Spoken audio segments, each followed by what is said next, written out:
Hello everyone, in this video I will go into a bit more detail about the new Archivist Codex reputation and I'm going to show you how you can min-max your reputation gains on the release date to get your sockets conduits faster. And I'll talk about what I think of this new reputation grind and also how Blizzard, in my opinion, should improve it. So first off, this new Archivist Codex reputation is one of the two new factions in the new 9.1 Korthia zone. Importantly, in 9.1 you will gain your conduit upgrade and socket items from this reputation. There are also some other rewards such as mounts and a belt with a domination socket, but this video basically focuses on how to get to these sockets and conduits the fastest you can. Now, how do you gain reputation with this faction? You can earn reputation by farming rares, collecting treasures, delivering one-time quest items, farming individual mobs, the Covenant assaults, and occasional dailies. These dailies, they're not up every single time, so it's a bit RNG. Now, all of these sources, they reward you cataloged research, and for every 2 cataloged research that you turn in at Keeper's Respite to the NPC, you gain 1 reputation. So that basically means 100 cataloged research item gives you 50 reputation. Now, War Mode is supposed to give a bonus to the dailies, but this is currently not working on the PTR. There is no War Mode weekly quest like in Macagon and no increase in rewards from rares or treasures. It seems likely that they'll hotfix War Mode working with the dailies at least, hopefully. But again, that won't be that significant, and it will actually be quite a pain to do all of these activities in this zone with War Mode on. Basically, you can compare it to Mechagon trying to farm rares with War Mode on. Now, the one-time quest items, they yield by far the most reputation, and they will give you a hefty chunk in a non-repeatable way. At first I was hoping these would be weekly, but that is definitely not the case and I've tested that. The reputation is similar to the neutral to exalted grind for any reputation, but each level is set up as different tiers. So you have 6 tiers. In this picture you can see how much rep you need for each tier, and at the max level you unlock sockets and conduits.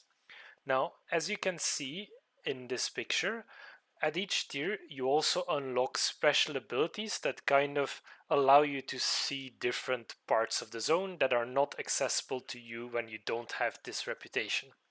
And that basically means that as you increase your reputation with the faction, you gain access to special keys that allow you to access new areas in Korthia. And that's really the key point of this video, because by accessing this earlier, you can fast track your reputation gains. And that's really the most important point of this video. As your tier increases, the total amount of daily reputation gain available to you increases. So you want to unlock this as soon as you can. The way that you min-max this is by basically at different tiers doing the following things. The first thing you want to do is to always collect all one-time quest items that you are eligible for given your tier reputation. So if you advance a tier, you immediately want to check, okay, which one-time quest items can I go pick up now and do that immediately. Because that way you unlock the next tier the quickest, and it's important to do that before the daily resets if you can, because a lot of the abilities that you unlock, they're again a daily reset. So at tier 1 we have this picture here with the 4 quest items that you can find. There are always rares that show up in the zone. It's kind of like Mechagon. There's a zone-wide yell. You get a marker on the map and you can go there to kill the rare. Obviously, without flying, this is a bit more annoying. The good thing is that the ads have quite a lot of HP, so usually you can get there if you move quickly. There are also small rares on the map. They don't show on the zone-wide map, but they do show on the mini-map. So if you're just running around doing your dailies, if you find a rare, you can kill it for additional reputation. In addition to that, you have all kinds of small treasures that you can collect. The annoying bit is that if someone collects it, you have 10 seconds to collect it or it despawns. The locations are set so they respawn relatively quickly. So that is also recommended to farm the rep to get all of these treasures. You cannot loot the same treasure multiple times, so it's just a checklist of the treasures that you want to loot. Most of these are like jumping puzzles, going up trees, things like that. Now, at tier 2, you can collect 4 quest items, again in this picture at the following locations. The important thing at tier 2 is you need to have bought the 4 relic coffer keys from the vendor at Keeper's Respite. You can also buy the All-Seeing Crystal, which I would recommend you to do because that will highlight small mobs that will drop research. They're highlighted with a purple glow so that you know, okay, this mob, if I kill it, I will get some reputation.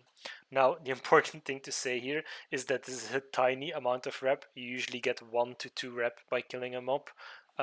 So it's not the most efficient of your time, but if you see a mob like that, you can just tag it along with the rare that you're killing or something like that.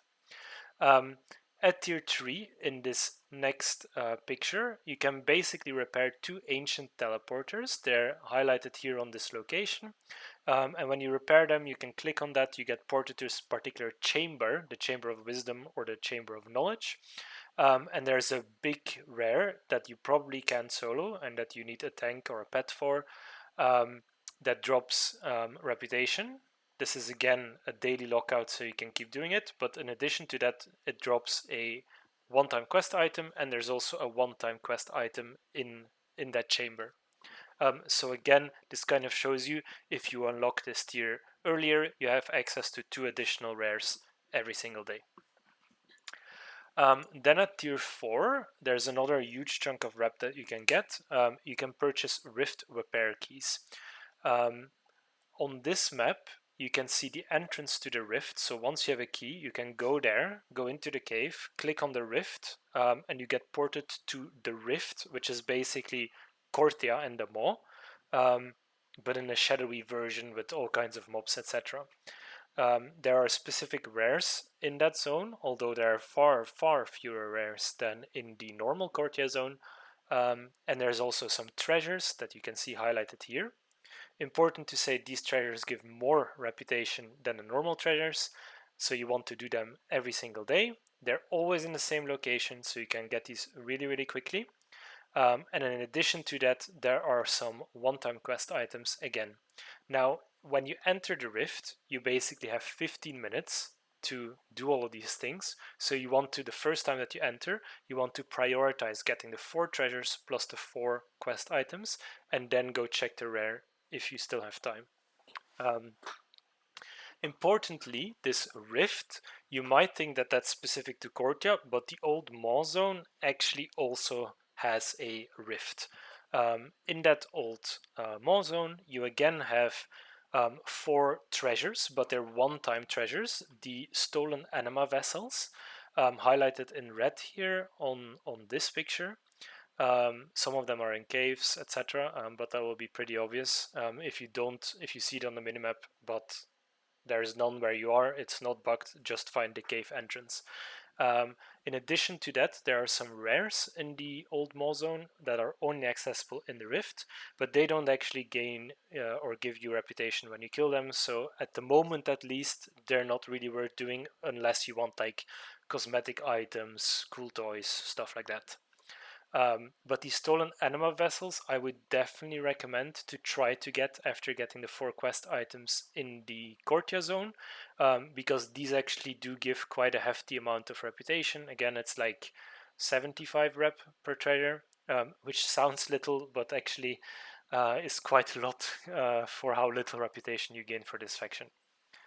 The hidden anima cache in the cellar here at the top of this picture, that doesn't give you rep, it gives you anima. So again, I wouldn't really prioritize that, but could be useful for people. At tier 5, you can access 3 more one-time quest items by interacting with the swords at each of these locations on this picture.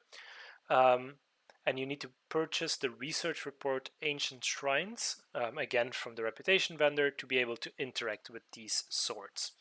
Now, one thing that you'll see is that one of these is on like this floating island on the edge. The way that you can get there is by interacting with the grapple points on those floating areas, and you can get that from, for example, the Vanari reputation from patch 9.0. Those work here as well. Now, in addition to these rares, these treasures at these different tiers, etc., you want to complete any dailies that reward cataloged research. But again, I've had multiple days in a row where there are no dailies up for this faction, which is a bit unfortunate. And then just collect and kill rares that you see. Now, if you prioritize getting these one-time quest items as quickly as you can, you'll be a tier ahead of other people, and that allows you access to these multiple rares, and it basically springboards you to really quickly gain rep. Now that you kind of know how to min-max this faction, I'll give my thoughts on it. Unfortunately, I really feel that Blizzard missed the mark with this reputation. In the first 2 days, your reputation gain will feel absolutely great. But then as you run out of these one-time quest items, you will start to realize that this is an incredibly slow reputation to grind. So at the moment you achieve 400 to 700 reputation per day, and that's really like looting all the treasures, waiting for respawns of rares, going into the rift, looting all the treasures there, doing all the dailies, etc.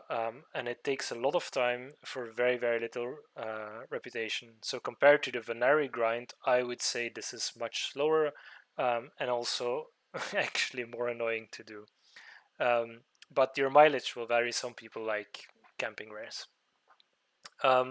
Now, the key thing that I think would really, really help is, first off, if the treasures don't actually despawn 10 seconds in. Like, that's a minor annoyance thing. It's not the end of the world. But some more important, very big problems with this reputation is that, first off, there's a cap on cataloged research. That means once you achieve 12k research, you basically end up in a situation where you have nothing on the vendor to spend it on because your reputation isn't high enough, and you can't actually turn in your research because it doesn't allow you to because you're capped. So what you end up doing is buying cheap items that you can buy from the vendor, such as these keys that cost 50 cataloged research. You don't need them, and you can only have 4 of them, so you have to destroy them, buy again, destroy them to lower your cap so that you can turn in your research for reputation. That's obviously terrible. I'm sure that if this goes live, it will get hotfixed, but that's definitely something to be aware of. I really think that they should make this faction so that you can buy conduits and sockets before reaching the tier 6, like how you can, for example, currently buy Vanari sockets on your alts. I think that's a much better system. You basically have your 6 sockets by the time you achieve Exalted with Vanari currently, and I think they could do something similar where you slowly get a socket, and that is gated by your cataloged research and not by your tier of reputation. Third, I think it would be useful to increase the reputation gain. I think at the moment it's very, very slow. There used to be an item on the PTR, the research report careful examination. On WoW had it showed 50% reputation gain. It was actually a patch where it was 100%, but now they've actually removed this item from the game altogether, or at least from the vendor altogether. And that would really be useful to make this faction more fun to play, I think. I think gaining 400 to 700 rep every day after these one-time quest items will just feel incredibly bad for the last 20,000 rep that you need. I think making some of the rares respawn faster would also be a really good idea, so that you don't have to wait around so long, because at the moment, at least, because there are so few dailies, the majority of your reputation will come from killing rares, which is just incredibly slow and painful. I think one thing that would be really good is if they could, for example, add a weekly quest that gives you a large chunk of reputation. So for example, you have to kill 10 rares in a week. Once you do that, you gain 2000 reputation, something like that. I think that would make it a lot better. In its current implementation, I fear that after the first couple of days, this rep will feel like an incredible slog. The only thing slower than grinding this rep is the 9.1 release itself. Thank you for watching. I hope this video was helpful.